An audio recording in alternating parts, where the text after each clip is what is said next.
आज का हमारे जर्नी का एक नया दिन है। आज का जर्नी का शुरुआत हम करेंगे रुद्रप्रयाग से। रुद्रप्रयाग से ये जर्नी होगी बद्रीनाथ धाम के लिए। बद्रीनाथ धाम यहाँ से 165 किलोमीटर से अप्रॉक्स। यहाँ के माइलस्टोन्स का भी कुछ बता नहीं सकते, तो 165 किलोमीटर्स का जर्नी हम करने के लिए हमें लगेंगे लगभग 5 घंटे। तो 5 घंटे के हिसाब से अभी निकलना था, लेकिन बारिश फिर से स्टार्ट हो चुकी है। पूरे सीरीज़ के दौरान बारिश और मौसम की वजह से हम बहुत ही परेशान रहे। तो आज का ये ऐसा सीन है हमारा, यहाँ से बद्रीनाथ धाम के रात शाम होते ही दर्शन करेंगे और कल सुबह हम आपको हो सके इफ़ टाइम परमिट्स देन आपको हम महाना विलेज लेके जाएंगे। तो इस तरह से हम जर्नी की शुरुआत करेंगे। ब्रेकफास्ट तो हो चुका है, फ्रेश हो चुके हैं और चलते हैं फिर आगे की जर्नी की ओर। Thank you.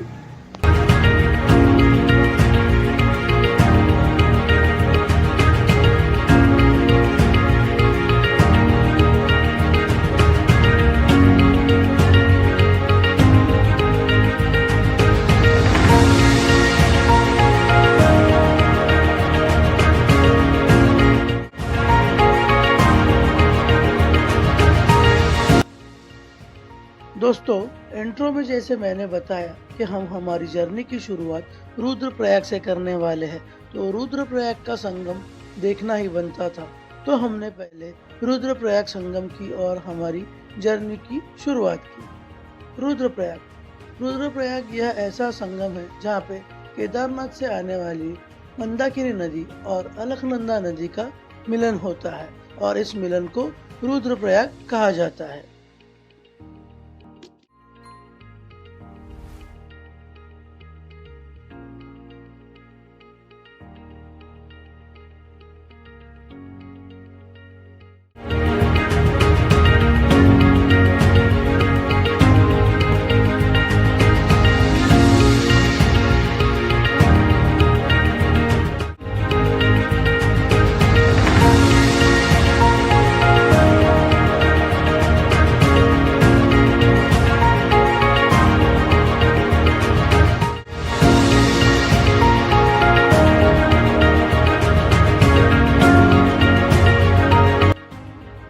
रुद्रप्रयाग से हमने हमारी आगे की जर्नी शुरुआत की। अब हम कर्णप्रयाग की ओर बढ़ रहे थे। अभी जो आप सामने देख रहे हैं वह कर्णप्रयाग है। कर्णप्रयाग यह पिंडार नदी और अलकनंदा नदी का संगम है जो हमें बद्रीनाथ के रास्ते में लगता है।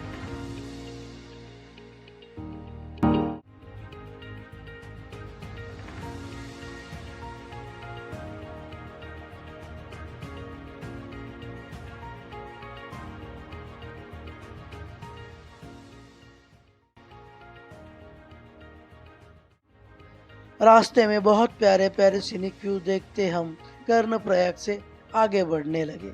अब हम बद्रीनाथ धाम की ओर आगे बढ़ ही रहे थे कि रास्ते में एक जगह पे लैंडस्लाइड हुई। इस लैंडस्लाइड में एक कार बुरी तरह से पानी में फंस गई थी।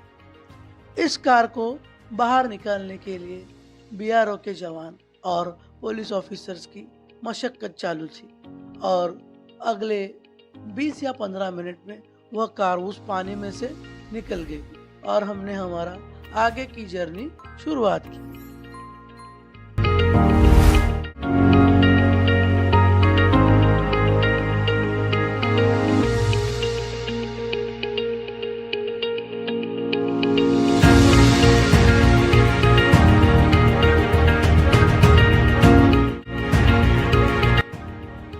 इस आगे के सफर में मैं आपको बद्रीनाथ धाम के बारे में कुछ बताना चाहूँगा। जैसे कि बद्रीनाथ धाम को सृष्टि का 8वां वैकुंठ कहा जाता है। 8वां वैकुंठ कहने जाने वाले वो बद्रीनाथ धाम के कपाट केदारनाथ धाम से पहले खुलते हैं। बद्रीनाथ धाम के बारे में ऐसी मान्यता है कि जो आए बद्री वो न आए ओदरी।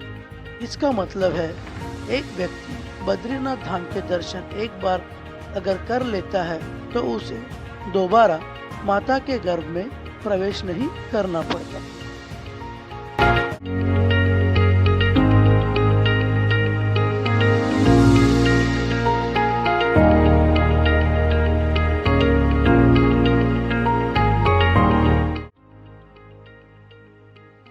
बद्रीनाथ धाम यह भगवान शंकर का आवास था, लेकिन फिर उसे भगवान विष्णु ने उनसे मांग लिया था। बद्रीनाथ धाम जिस दो पर्वत के बीच में स्थापित है उन्हें नर नारायण पर्वत कहा जाता है। जैसे कि पिछले वीडियो में हमने बताया था कि केदारनाथ धाम के और बद्रीनाथ धाम के कपाट बंद होते ही जो दिया अंदर जलाया जाता है वह दिया 6 महीने तक ऐसे ही जलते रहता है। बद्रीनाथ धाम के सभी पुजारी शंकराचार्य के वंशज होते हैं।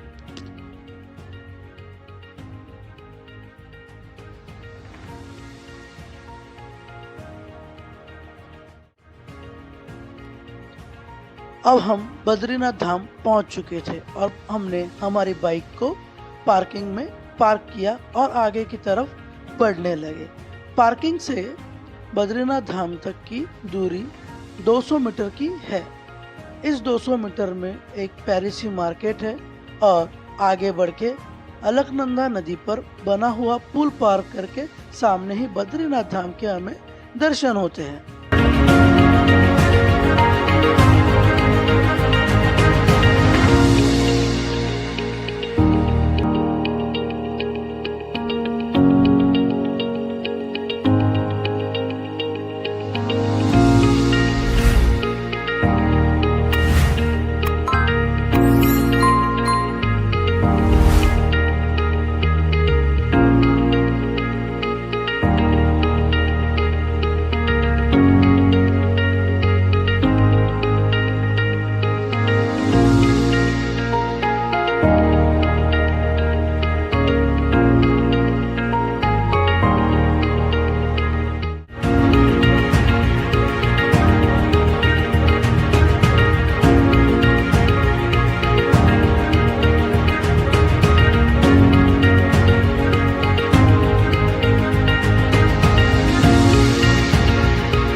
जय श्री बद्री विशाल। जैसे कि आप मेरे पीछे देख रहे हैं बाबा बद्रीनाथ धाम जी के दर्शन हैं। हम मॉर्निंग में 8:30 बजे यहाँ पे पहुँच चुके थे। अभी हमने दर्शन कर लिया है। दर्शन के बाद बहुत ही सुहानी अनुभूति हो रही है। अभी हल्की हल्की बूंदाबांदी चालू हो चुकी है। बहुत सारी कठिनाइयों के बाद हम यहाँ पे पहुँच चुके हैं। जैसे कि बीच में लैंडस्लाइड हुआ था। लैंडस्लाइड के कारण हम रात में ही 20 किलोमीटर पीछे के एक गाँव में रुके थे और सुबह आते ही जैसे हमने आगे का ट्रेवल शुरू किया तो एक जगह पे एक कार फंसी हुई थी। वो कार निकालने में आधा घंटे के ऊपर हमारा वहाँ पे वेस्ट हो गया। कुछ सभी कठिनाइयों के बाद हम यहाँ पे पहुँच चुके हैं। पहुँचने के बाद हमने बाबा बद्रीनाथ जी के दर्शन किए। दर्शन के बाद हमारा अभी वापसी का सफ़र शुरू होगा। वापसी इतनी जल्दी करने का एक ही मकसद है, क्योंकि यहाँ पे पहुँचते ही पुलिस ऑफिसर्स ने हमें बताया था कि एक घंटे के अंदर आप यहाँ से रिटर्न निकलिए, मौसम बहुत ख़राब होने वाला है। ऐसा सब कुछ था। तो हमने अभी ये ठान लिया है कि यहाँ से हम निकलेंगे ऋषिकेश की ओर और ऋषिकेश की तरफ हमारी जर्नी होगी कुल मिला के 10 घंटे की। तो हम आपसे इस जर्नी में बने रहने की मांग कर रहे हैं। जय बद्री विशाल।